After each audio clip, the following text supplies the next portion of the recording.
Hi guys, here 8 divided by 2 times this 8 minus 4 is 4. Now 2 times 4 is 8.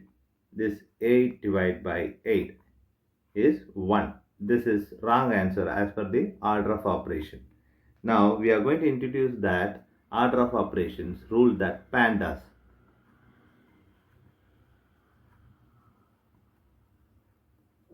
Here this is bracket, multiplication, division, addition, subtraction. Here this multiplication divisions are equal priority. Also this addition subtractions are equal priority.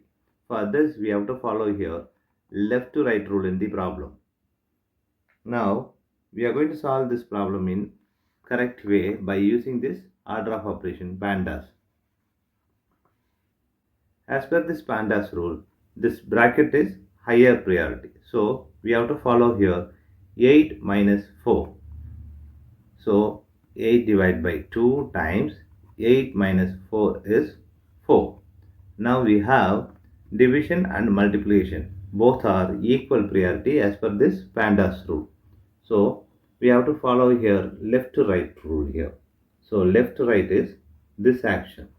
8 divided by 2. 8 divided by 2 is 4 times this 4. Now this 4 times 4 is 16. 16 is the correct answer.